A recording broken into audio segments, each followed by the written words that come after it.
రాజేందర్ రెడ్డి. గత కొంతకాలంగా మన హెల్త్ ఇండియాలో కొన్ని వీడియోలు చేయలేకపోయాను. ఎందుకంటే ఒక కంపెనీలో మనం పనిచేయడం వల్ల నా సొంత కొరకు నేను చేయడానికి వీలుండదు.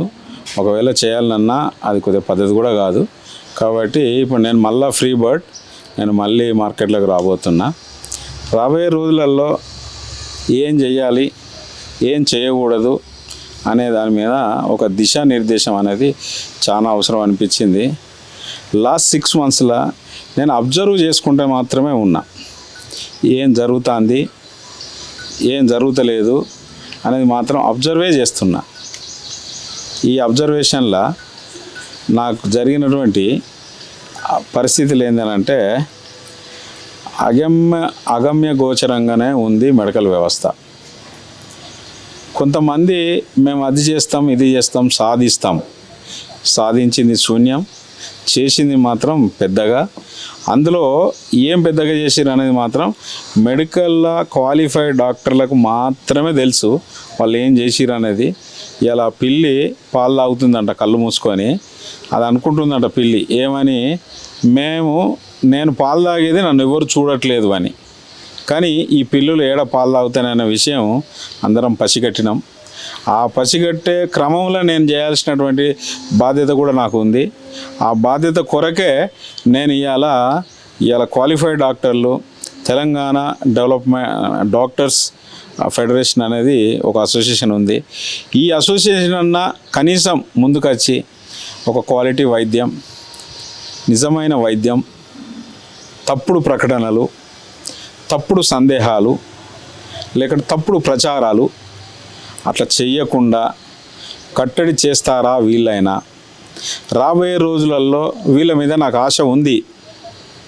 ఈ తెలంగాణ డాక్టర్స్ ఫెడరేషన్ ఏదైతే ఉందో వీళ్ళు రేపు పొద్దున తెలంగాణ ప్రజలకి నాణ్యమైన నిజమైన వైద్యం అందిస్తారనే నమ్మకంతోనే నేను ఇలా వీళ్ళని ఇంటర్వ్యూ చేయబోతున్నాను. ఈ ఇంటర్వ్యూలో కూడా నిజంగా పాత వాళ్ళు చేసిన పద్ధతులనే చేస్తారా, లేకపోతే వీళ్ళ రూట్ మ్యాప్ ఏంది, నిజంగా వీళ్ళు ప్రజలకు ఏ విధంగా చేరువలో ఉంటారు అనే దానికి నేను రోజు ఇంటర్వ్యూ చేయడానికి వీళ్ళని కలవడం జరుగుతుంది. ఈ ఇంటర్వ్యూ చేసే ముందు కూడా నేను చెప్తున్నా, ఒకటే డైలాగ్ నేను చెప్పేది, అది అందరికీ వర్తించాలి. ప్రజలకు మనం మంచి చేస్తే ప్రజలు మనతో ఉంటారు, ప్రజలకు మనం చెడు చేస్తే ప్రజలు మనతో ఉండరు. సింపుల్ ఆప్షన్ ఇది. సో ఇప్పుడు నేను కూడా వీళ్ళందరినీ ప్రజలకు దగ్గరకు అమ్మని చెప్తున్నా. ఏమంటారో ఒకసారి మీకు పరిచయం చేయిస్తా అందరినీ. సార్ నమస్తే అందరికీ. నమస్కారం. నేను ఇప్పుడు జరిగేటువంటి క్రమంలో మీరు ఏ విధంగా లేదు, నేను చెప్పిన వాటిలల్లో వైద్యం మీరు ఖచ్చితంగా పేద ప్రజలకు కావచ్చు, ఉన్నోడు కావచ్చు, లేనోడు కావచ్చు, కులాలు కావచ్చు, మతాలు కావచ్చు, ఇవన్నిటికీ దూరంగా మనం చేయాల్సిన పనులు చాలా ఉన్నాయి. దానిలో మీరు తెలంగాణ డాక్టర్స్ ఫెడరేషన్ నుంచి మీ ఆలోచన విధానాలు, మీరు ఏ విధంగా అయితే మీరు రూట్ మ్యాప్ చేద్దాం అనుకుంటారో ఒక్కసారి మీ పేర్లు, మీ యొక్క వ్యవస్థ గురించి ఇంట్రొడక్షన్ ఇవ్వండి ప్లీజ్. హలో అండి, నా పేరు డాక్టర్ నిఖిల్ కుమార్. నేను న్యూరో సర్జన్ని. నేను తెలంగాణ డాక్టర్ ఫెడరేషన్కి స్టేట్ అకాడమిక్ సెల్ ఇన్ఛార్జ్గా ఎలెక్ట్ అయ్యానండి. Thank you. నేను డాక్టర్ ప్రదీప్ వజ్జా. నేను Telangana doctor federation legal committee head and also I'm a treasurer for state అండి. నమస్కారం అండి, నేను doctor Kiran Kumar, consultant paediatrician and neonatologist, state vice president Telangana doctors federation. వీరు రేపటి నుంచి మనకి జరగాల్సింది, చేయాల్సింది, చేయబోయే విధానం కూడా నేను కొన్ని క్వశ్చన్లు వీళ్ళని సూటిగా అడుగుదామనేది నిర్ణయించుకున్నా. ఈ సూటిగా అడిగే క్వశ్చన్లలో చాలామందిని చూసినాం ఇప్పటి వరకు. మనం ఏం జరుగుతుంది, ఏం జరగట్లేదు అంటే కొంతమంది మాత్రం వాడుకున్నారు, అందలం ఎక్కినారు, కానీ తొక్కినారు అందరినీ. ఈ తొక్కే విధంగా ఉండకూడదు. తొక్కింది ఎవరినో కాదు, వాళ్ళ తోటి చదువుకున్నటువంటి డాక్టర్స్ని, వాళ్ళ సీనియర్స్ని, వాళ్ళ జూనియర్స్ని ఏ విధంగా తొక్కినారో కొంతమంది నాకు వాళ్ళ బాధ వర్ణాంతీతం. వాళ్ళు చెప్పినటువంటి బాధ నిజంగా నాకు కూడా బాధ అనిపించింది. కానీ అట్లా చేయకుండా ఈ తెలంగాణ డాక్టర్ ఫెడరేషన్ ఏదైతే ఉందో కనీసం ఈ అసోసియేషన్ నుంచి అయినా మన హెల్త్ ఇండియా ద్వారా ఆ ఒక మెడికల్ కమ్యూనిటీ ఎంతమంది అయితే డాక్టర్స్ క్వాలిఫైడ్ ఉన్నారో వాళ్ళకు నిజంగా అందాలే, నిజంగా చెందాలే, నిజంగా సహకారంగా ఉండాలి. కష్టం వస్తే కూడా ఉంటామని అంటున్నారు. నేను వీళ్ళని ఒక క్వశ్చన్ అడుగుదామని నిర్ణయించుకున్న ఈరోజు. వీళ్ళు నిజంగా మాటలే కాదు, కార్యాచరణ ఏమిటి?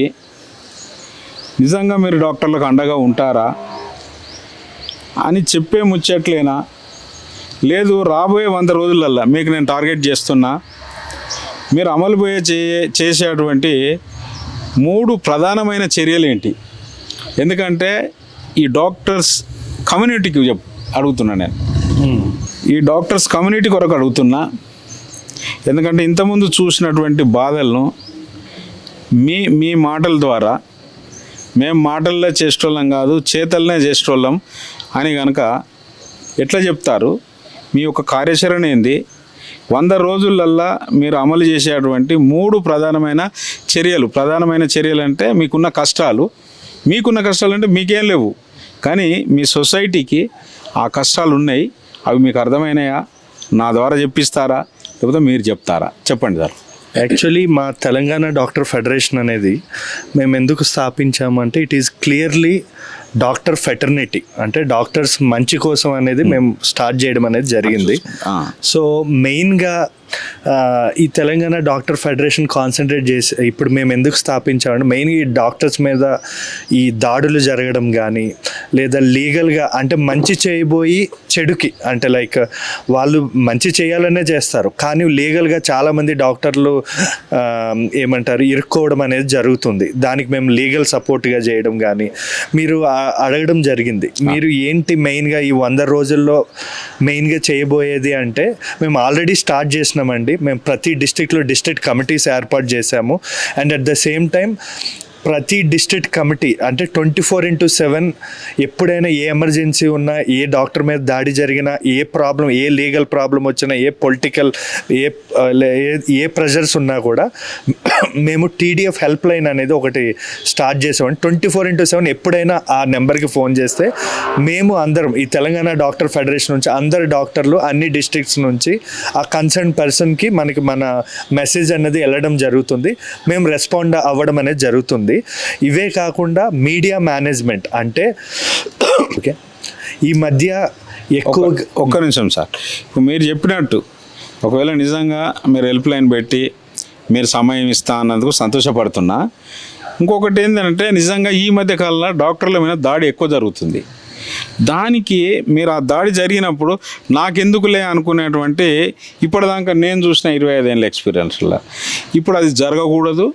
అట్లాంటి వారికి మీరు మీ ఫెడరేషన్ నుంచి ఏం సమయం కేటాయిస్తారు, ఆ డాక్టర్కి ఏ విధమైనటువంటి ధైర్యం ఇస్తారు అది చెప్పండి. యాక్చువల్లీ డాక్టర్ల మీద దాడి జరిగినప్పుడు మేము ఖచ్చితంగా ఇమీడియట్గా ఆ ప్లేస్లోకి వెళ్ళి నిజాలు అసలు ఏంటి, అసలు ఏం జరిగింది అన్నది తెలుసుకొని ఒకవేళ నిజంగానే డాక్టర్ సైడ్ నుంచి, ఎందుకంటే పేషెంట్స్ మ్యాక్సిమం ఎమోషనల్ సైడ్ ఉంటుంది వాళ్ళకి, అక్కడ నిజంగానే తప్పు జరిగిందా లేదా అన్నది కనుక్కొని ఒకవేళ డాక్టర్ సైడ్ నుంచి తప్పు జరిగినప్పుడు ఆయనకి లీగల్ సపోర్ట్ కానీ లేదా ఎనీవేస్ అంటే పొలిటికల్గా ఏమైనా ప్రెజర్స్ ఉంటే ఆ పొలిటికల్ ప్రెజర్స్ తగ్గేయడం కానీ మా అసోసియేషన్ ఎవరైతే మేమంతా తెలంగాణ డాక్టర్ ఫెడరేషన్ నుంచి ఉన్నామో అందరం ఒకటై ఆ డాక్టర్ని సపోర్ట్ చేయడం అన్నది జరుగుతుందండి.